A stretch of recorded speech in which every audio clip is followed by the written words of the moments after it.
throw in your finer points of critique. I love that. That's where we learn. That's the other thing. Expect to be constantly learning and learn from people you would never expect to learn from. Keep an open mind. All right, that's all.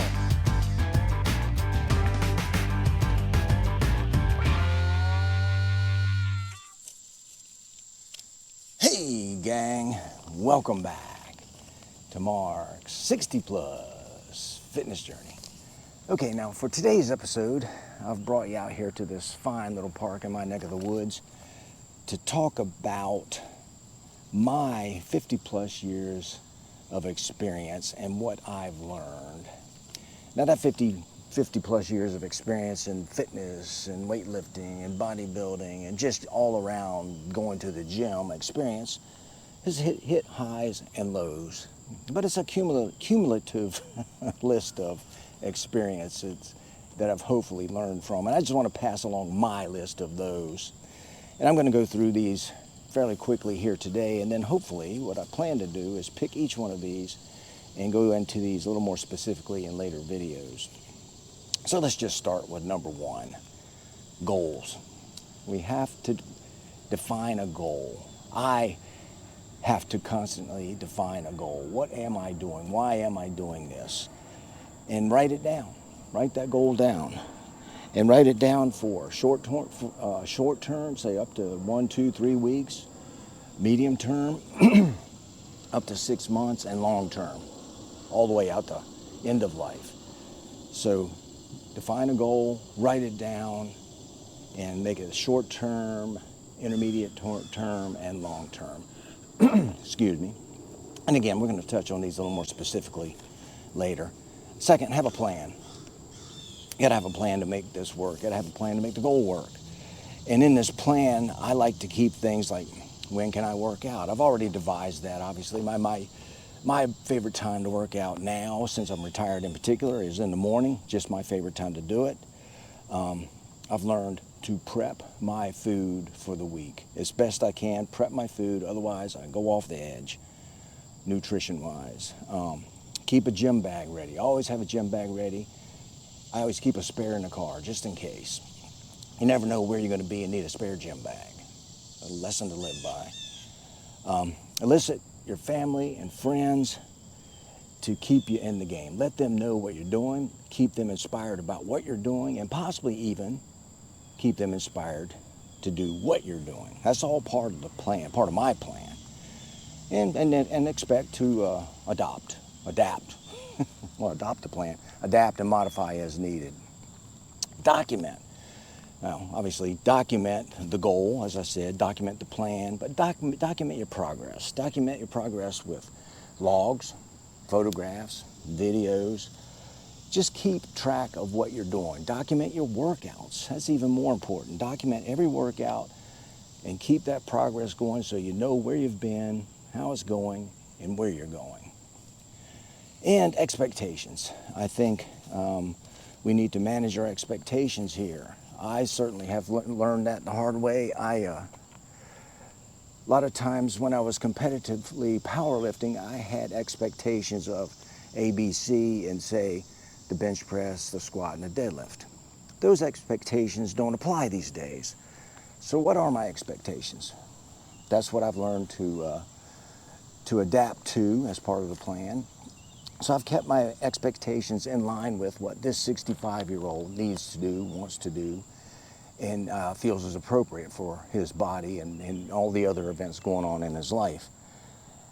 And again, I'm going to touch on these a little more specifically later on, but suffice it to say, set your expectations, make them realistic, expect some lows, expect some highs, but in particular, expect some spectacular highs and successes. Now, do you need a gym to work out in? This is something I've certainly learned, over my lifetime in particular. COVID is a good example. Your gym could close under the cover of darkness, but you certainly don't need a gym to work out in. When I was younger, I did build out my own gym at home. Certainly that was that helped me a lot, but that's what I needed at the time because I was in competitive weightlifting, powerlifting. But, you know, if you're into calisthenics, which work great, or any number of things, if you're just starting out, you certainly don't need a gym to work out in. I, myself, prefer a gym. You may not. But don't let the fact that an access to a gym throw you off. I have a subscriber on here, goes by the name of Boxcar.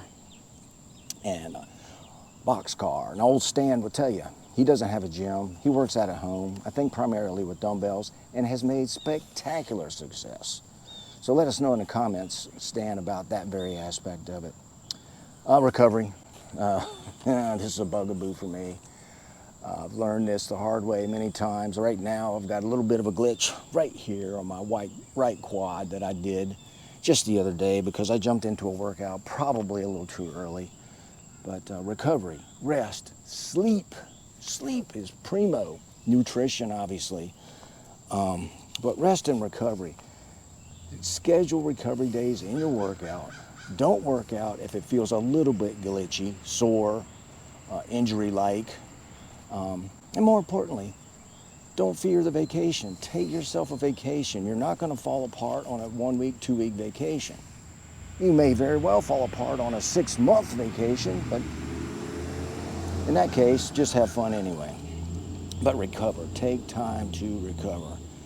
And I think the most important thing is learn that perseverance and discipline trump motivation all the time. You're going to occasionally have motivation beyond what you need. And you're going to occasionally have zilch in the motivation realm. So you're going to need some discipline to know that you're just going to make yourself do it. And the more you do it, the more you experience yourself making yourself do it, the more you'll rely on yourself and be able to trust yourself that you'll be able to do it.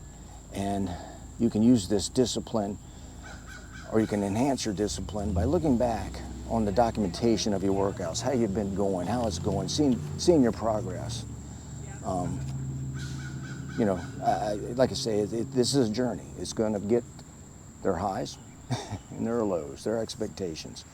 But soon, as I've found, I've gotten to the point where I just can't not do it. I've said that many times. I have to go to the gym. It's part of my mental makeup now. It's who I am. It's who people know me as. And I enjoy it. But those are my quick and dirty takes on things I've lived and learned in the fitness strength workout world for Mr. Mark here over 50 years. And again, let me know what you think of those. Let me know what I've missed.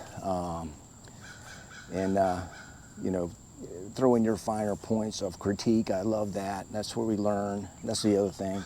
Expect to be constantly learning and learn from people you would never expect to learn from. Keep an open mind. All right, that's all I've got for right now. And like I said, I'm going to expand on these a little bit later in specifics.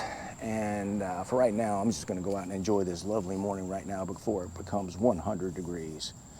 And as always, I appreciate you being here. Thank you so very much. And if you haven't already, please consider clicking that subscribe button. And at the very minimum, hitting that like button and share this video with your friends. And with that, I'll say, till next time, go get 'em. Mark out.